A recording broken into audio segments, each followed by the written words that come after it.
Olá! Na lição de hoje falaremos sobre relacionamentos saudáveis. Nessa lição falaremos sobre a importância dos relacionamentos na vida do cristão. Guarde esse versículo no seu coração. Mateus 12:18. Se possível, no que depender de vocês, vivam em paz com todas as pessoas. Por que preciso desenvolver e cultivar bons relacionamentos? E como isso acontece? São reflexões, são perguntas para a nossa reflexão. Se é verdade que o ser humano tem necessidade de relacionamentos interpessoais, como o cristão, particularmente, lida com essa questão? Precisamos saber que o ser humano é um ser social. Ele não pode viver sozinho. Ele precisa de relacionamentos. Por causa da pandemia do coronavírus, estamos vivenciando novas experiências exigidas pelo isolamento social. Agora é preciso manter uma distância segura no supermercado, deixamos de frequentar as casas de nossos amigos e de se reunir em restaurantes e pizzarias. As festinhas de aniversário tornaram-se impensáveis. Evitamos o toque físico na hora do cumprimento e precisamos interagir utilizando máscaras em nossas faces. A pandemia também influenciou nossa comunicação. Agora conversamos mais por telefone, redes sociais ou por plataformas de conversa online, que já existiam há um bom tempo, mas não eram tanto usadas, não eram valorizadas. Agora elas assumiram definitivamente um papel importante em nossas vidas. Os nossos cultos continuam acontecendo de forma online. Nós não deixamos de adorar a Deus por causa da pandemia, mas deixamos de congregar. Reunir a igreja para cultuar tornou-se um problema pelos riscos de contágio. Assim, perdemos o contato presencial de nossa comunidade religiosa e já não podemos nos encontrar nos finais de semana, abraçar os irmãos e desfrutar da presença da família da fé. Essa nova problemática imposta por um vírus que atingiu o planeta nos traz à reflexão um tema milenar: a importância da amizade, a necessidade que temos de relacionamentos com outras pessoas. O ser humano é um ser social. Não pode viver sozinho. Ele precisa relacionar-se. O homem precisa de amigos. E amigo é aquele que ama. O amor não é um mero sentimento que aparece e desaparece. Não, de fato não. A Bíblia registra que o amor jamais acaba na primeira carta de Paulo aos Coríntios, no seu capítulo 13, verso 8. O companheiro, o colega de trabalho, estes vão embora e muitas vezes nós nunca mais os vemos ou temos contato com eles. Mas o amigo, este é para sempre. A Bíblia traz exemplos maravilhosos de boas amizades. Se você fez as leituras diárias durante a semana, recomendadas no início de cada lição, você viu grandes amizades apresentadas na Bíblia. Por exemplo, Davi e Jonatas, Elias e Eliseu, Ruth e Noemi, Barnabé e Marcos, Paulo e Lucas e a surpreendente amizade de Abraão com o próprio Deus. O texto de 1 Pedro, no capítulo 3, 18, fala do papel que os relacionamentos devem ocupar na vida cristã. Finalmente, tenham todos o mesmo modo de pensar. Sejam compassivos, fraternalmente amigos, misericordiosos, humildes.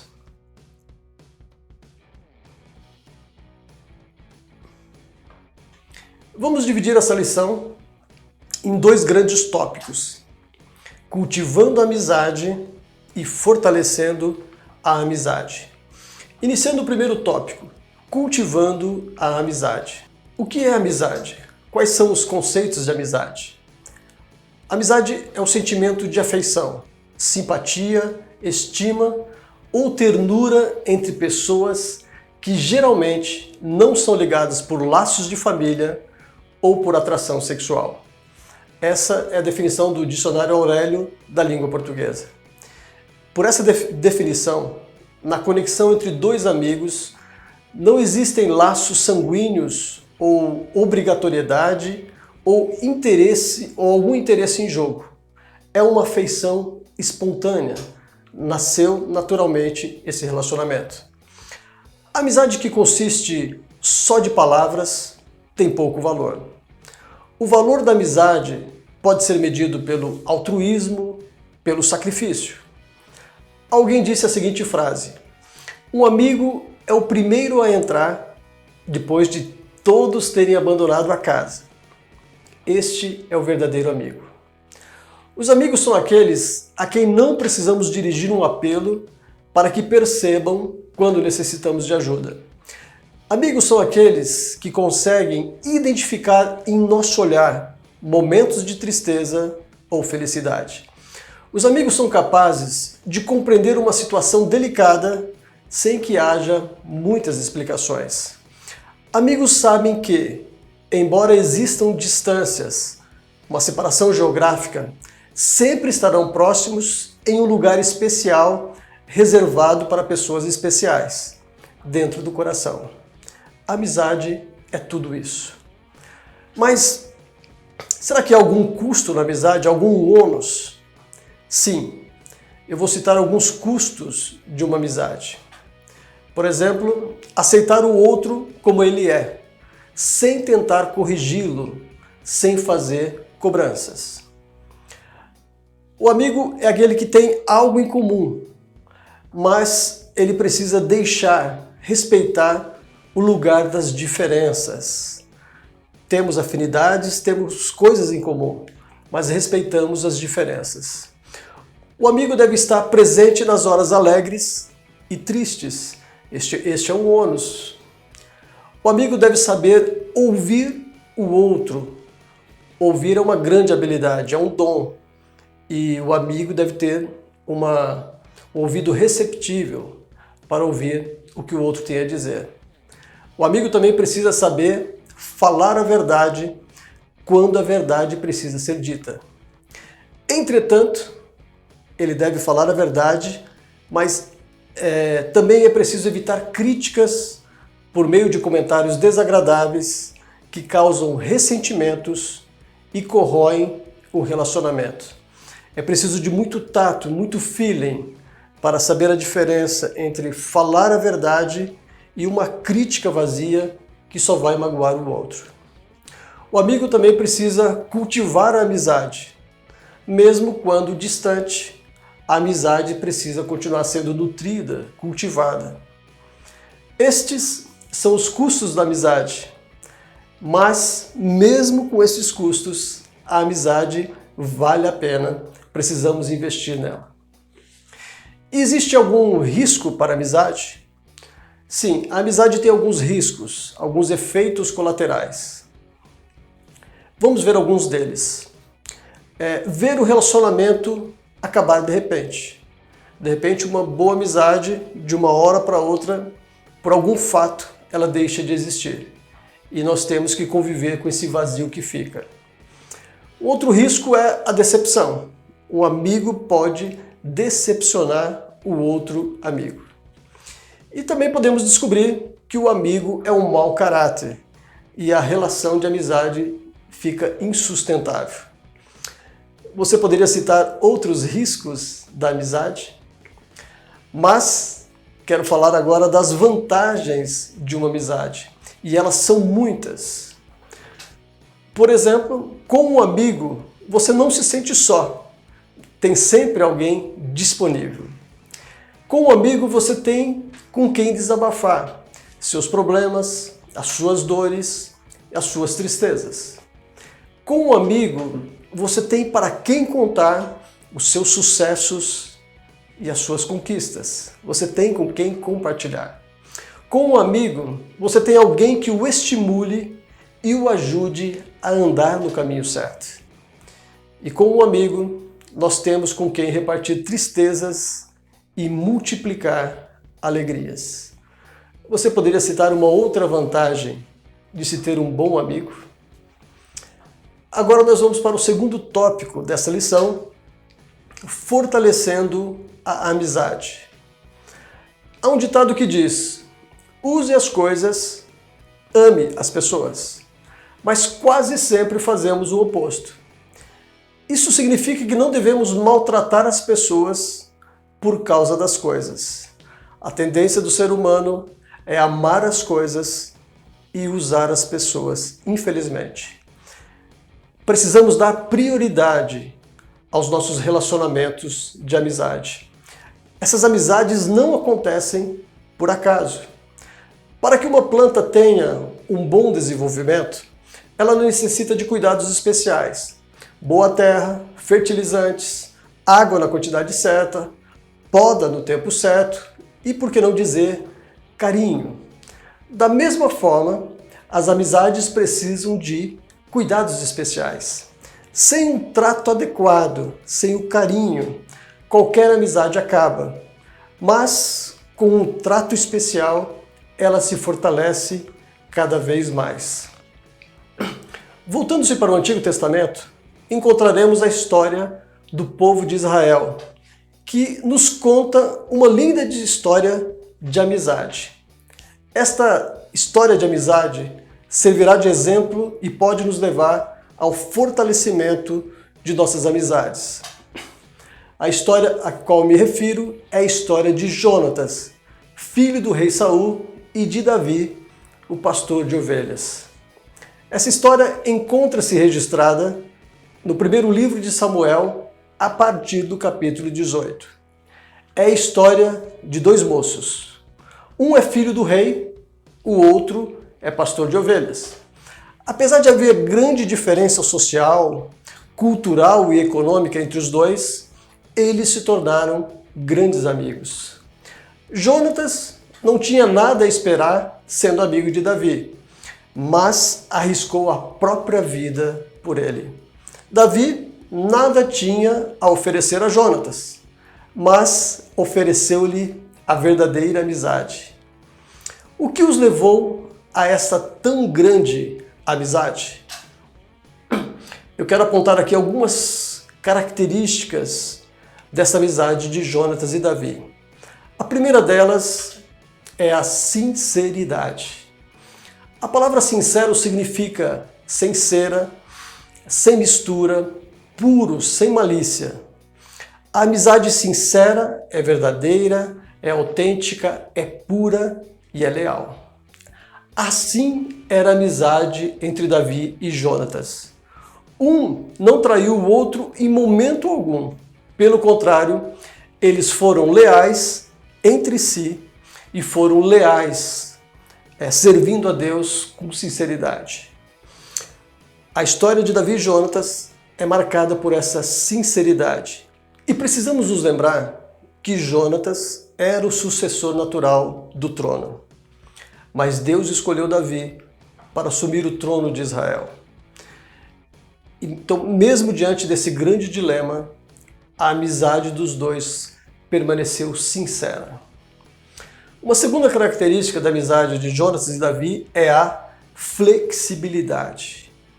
O caráter flexível e dócil, complacente e maleável dos dois. Essa era a característica do caráter desses dois amigos. Os dois souberam ceder diante de situações com um incrível potencial corrosivo. Jonatas tinha a percepção que Deus escolhera Davi para assumir o trono. Jonatas aceitou ser o número 2. Uma terceira característica da amizade entre os dois é o encorajamento. Nesse exemplo de amizade que estamos estudando, não faltaram palavras de estímulo, de encorajamento nos momentos difíceis. Jonatas protegia o amigo da fúria de seu pai, Saul, com palavras de encorajamento, levando-lhe ao ânimo. Davi foi perseguido por Saul durante anos e teve que fugir, correr para o deserto para salvar a sua vida. Mas Jonatas permaneceu leal Em uma ocasião, ele chegou a visitar Davi no deserto para o encorajar. Assim, Jonatas desafiou o próprio pai para encorajar o seu amigo Davi.